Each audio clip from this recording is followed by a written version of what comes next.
Je voudrais être plus organisée, voir du renouveau. Je pense que c'est important aussi que je me fixe des objectifs parce que s'il n'y a plus rien qui me lance ce truc du renouveau, bah c'est ce qui permet d'avoir en fait une réflexion sur toi et qui permet d'avancer dans tes projets, que ce soit perso ou pro. Pour remédier à la situation, j'ai décidé de sortir mon plus beau carnet et d'écrire une liste de choses que j'avais envie de réaliser, d'activités que je voulais faire et d'objectifs que je voulais atteindre. Et on va réaliser cette liste ensemble à travers différentes vidéos que je vais vous partager cet automne. Là on est en train de se préparer pour aller aux pommes, donc c'est une activité que les gens font beaucoup ici au mois de fin août et septembre début octobre. Vous avez aussi souvent des activités, des fermes, des dégustations, enfin des petites choses à faire en même temps, donc je sais que c'est vraiment un événement que beaucoup de gens font ici. Et donc comme là on a décidé de faire un peu toutes les activités de chaque saison et de profiter au maximum, c'est ce qu'on va faire aujourd'hui.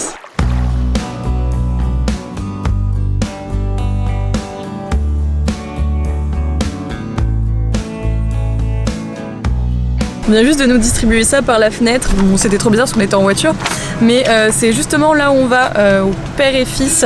Et on va commencer par la première chose qui est la crêperie parce que ça fait un bout de temps qu'on passe devant. Et à chaque fois, c'était fermé parce que ça ferme assez tôt. Je sais qu'il y a aussi du cidre et des petites spécialités. Et le lieu avait l'air très très mignon.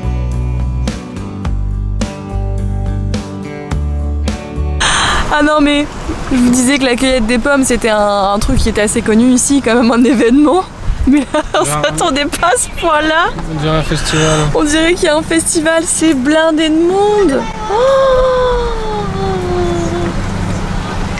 À un moment, il y a de l'ambiance, tu vois. Après, si tu veux cueillir ailleurs, on peut cueillir ailleurs. Hein. Mais moi, je peux au moins goûter la crêperie.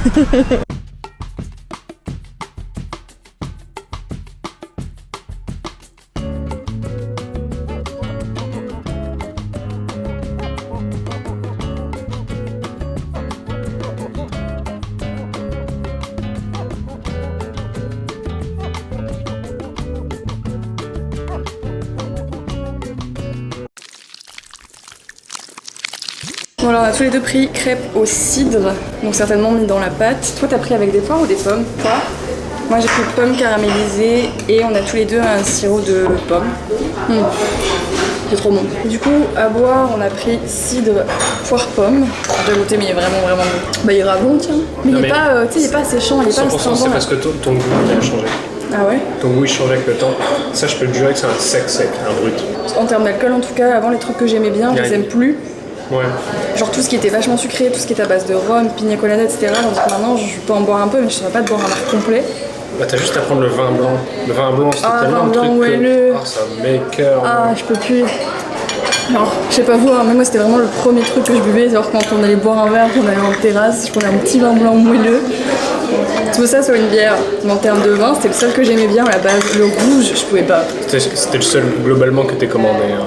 Et maintenant je me dirais prendre du vin blanc moelleux, je pourrais plus, ça m'écoeure. Genre. Sucré, C'est quoi qui fait ça quoi? Bah, peut-être que tu te souviens pas. Est-ce que tu te souviens utiliser le dentifrice de tes parents quand t'étais petite? Ça je sais plus. Ça t'a explosé la bouche. Je me rappelle plus. Moi je me souviens que quand tu le prenais, genre quand t'avais bu du dentifrice, genre vraiment ça faisait mal. Ouais. Non moi ce qui m'a marqué le plus c'était le café. J'ai goûté plein de fois le café quand j'étais petite. Je me rappelle j'avais mon voisin qui m'avait dit. Une fois il m'avait dit oui t'aimes pas le café maintenant mais tu verras quand tu seras plus grande, tu vas aller au boulot, tes collègues vont t'offrir un café, au début tu vas dire oui parce que t'auras pas osé dire non. Oh. Et du coup tu vas en prendre un, tu vas pas trop aimer, tu vas faire semblant de rien, puis tu vas en prendre un, puis tu vas t'habituer au goût, puis au final t'aimeras bien ça. Et j'avais dit ouais jamais de ma vie j'aimerais le café. Même pas 3 ans après j'étais la première à boire un café tous les matins et en plus je prends du noir, genre sans sucre, sans lait, sans rien.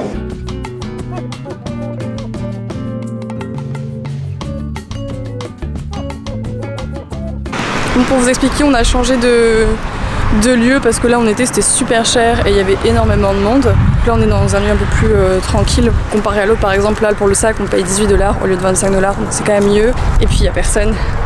Donc on va pouvoir prendre notre temps, faire ça tranquillement. Et en plus super sympa, ils nous donnent un petit jus frais de pommes aussi qui est fait ici. Je sais même pas comment le lieu s'appelle. Cueillette libre? Non, c'est le nom de ce que tu fais, c'est pas le nom du lieu. Tu te fous de moi en plus. Bon, je trouverai le nom, il sera noté quelque part.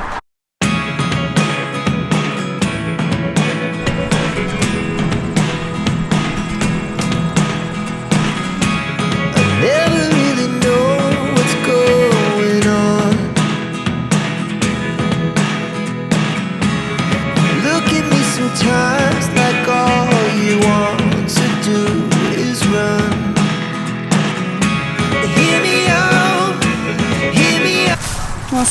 bien rempli.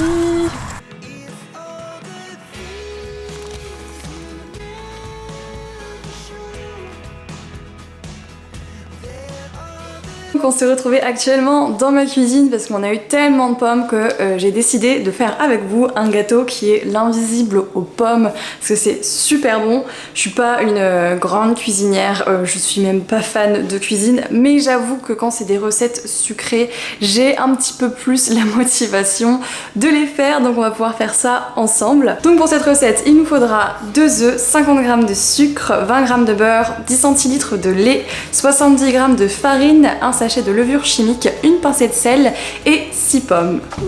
Du coup on va commencer par le plus chiant, c'est-à-dire nettoyer, éplucher et couper les pommes. C'est la partie la plus longue et c'est la partie que j'aime le moins, surtout éplucher les pommes, je vous avoue que c'est pas ma plus grande passion quoi.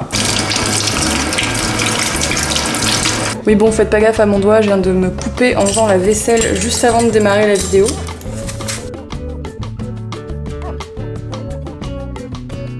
Bon, maintenant qu'on a épluché nos pommes, on va les couper. Et pour ça, je sais qu'il faut faire des tranches extrêmement fines, vu que le but du gâteau, c'est d'avoir peu de pâte et beaucoup de pommes, et que les pommes collent ensemble grâce au peu de pâte qu'il y a. Toujours, je trouve ça limite satisfaisant à regarder, tellement ça se fait tout seul. Bon, maintenant on va pouvoir passer à la partie un peu plus fun, c'est-à-dire faire la pâte. En plus elle est hyper rapide à faire, mais avant ça on va préchauffer le four. Donc ce sera à 180 degrés. Ici on sera à 455 du coup Fahrenheit. 355 Fahrenheit. Je sais plus. 180 degrés en Fahrenheit. 355 degrés Fahrenheit. Bon, c'était bon. Comme je disais tout à l'heure, en vrai, je suis pas une grande fan de faire la cuisine, genre j'aime pas trop cuisiner, j'ai surtout la flemme de passer 1 heure, 30 minutes à préparer quelque chose qui est mangé en 15 minutes. Et je trouve ça surtout d'autant plus compliqué de cuisiner quand t'as changé de pays. Après on a de la chance, on est quand même dans un pays où on peut trouver relativement de tout, mais je vous avoue qu'il y a quand même un temps d'adaptation où au début tu sais pas trop quoi faire à manger. Il y a certains produits de base qu'on va avoir du mal à trouver, par exemple un truc tout bête, mais de la pâte feuilletée, et ben c'est une vraie galère à trouver ici. Vous allez avoir de la pâte en magasin, mais elle est pas bonne quoi, elle est hyper épaisse, et c'est une pâte qui va être très cassante, je sais même pas ce que c'est exactement, ou alors si vous en trouvez, ça va être dans des magasins spécialisés et ça va coûter super cher, ou alors faut la faire maison. C'est une adaptation qui est franchement longue à trouver. Ça va bientôt faire 2 ans qu'on est là et je vous avoue que je commence seulement maintenant à m'adapter un petit peu plus. On mange plus les mêmes choses et c'est compliqué. Là donc on a commencé par mettre les 2 œufs. Avec les œufs on va rajouter du sucre. Oh non, il a durci. Autre chose aussi qu'on a eu du mal à trouver ici, moi j'avais l'habitude de prendre en France, c'était des mélanges de poêlés de légumes congelés, déjà fait avec déjà des épices, comme ça t'avais juste à les décongeler, les cuire et ça te faisait déjà un mix de légumes assaisonnés.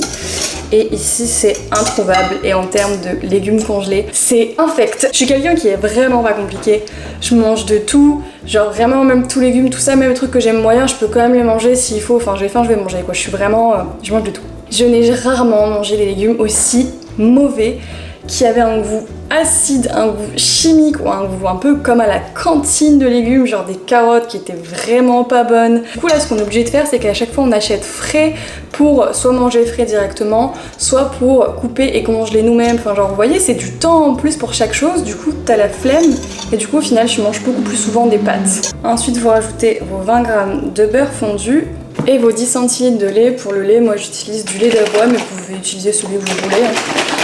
10 centilitres, on était à 3,8 oz. Ça pareil, c'est pas les mêmes valeurs, donc on va tout le temps tout convertir en oz, en Fahrenheit. Et je retiens jamais les doses exactes, donc chaque fois je me retrouve à recalculer. Ensuite on va pouvoir ajouter 70 g de farine.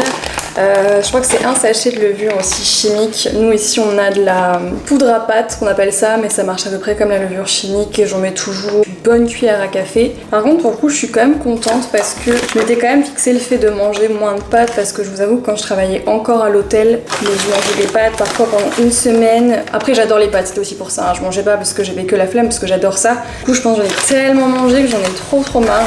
Genre j'essaie beaucoup plus de diversifier et de plus cuisiner aussi depuis je dirais quand même août-septembre. septembre. Mais ouais, du coup j'essaie de plus cuisiner et de cuisiner aussi de saison. Genre là c'est la période des courges et ça me donnait vraiment envie. Et en plus il y a tellement de recettes qui passent tout le temps, je pense, quand je suis sur TikTok ou quand je suis sur Instagram, il y a que ça qui passe dans mes vidéos. Avec des recettes avec de la crème, des champignons, ils font des genres de soupe, une crème avec de la courge, avec assaisonné d'ail, etc. Et mettre ça dans des pâtes et ça avait l'air tellement bon. Je viens juste avant de vous dire, je vais essayer de manger moins de pâtes et je vous parle d'une recette avec des pâtes.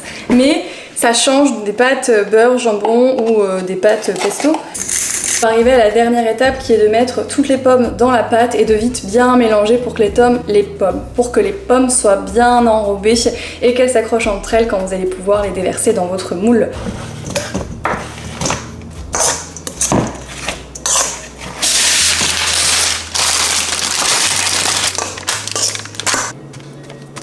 Donc voilà à quoi ça ressemble avant cuisson. Je vais maintenant mettre ça au four pour 45 minutes et on se retrouve dans quelques instants pour vous pour le résultat. Bon, finalement je vous retrouve très longtemps après, il est actuellement 11h du soir. J'ai eu un problème avec ma carte mémoire qui était pleine et un temps d'exportation qui était fou. Et ensuite j'ai eu un cours que je donnais, donc c'est pour ça que je me suis changée. Mais le gâteau est prêt, donc je vais quand même pouvoir montrer le résultat et on va aussi pouvoir le tester ensemble. On a vraiment bien le goût de la pomme. D'ailleurs j'ai oublié de vous dire, moi dedans je rajoute aussi du rhum et de la cannelle pour ajouter un peu de goût en plus. Bon, je vais finir de manger ce gâteau, j'espère en tout cas que cette vidéo vous aura plu. Comme d'habitude n'hésite pas à t'abonner, liker, commenter, partager et je te dis à dans 2 semaines pour la prochaine vidéo. Bye.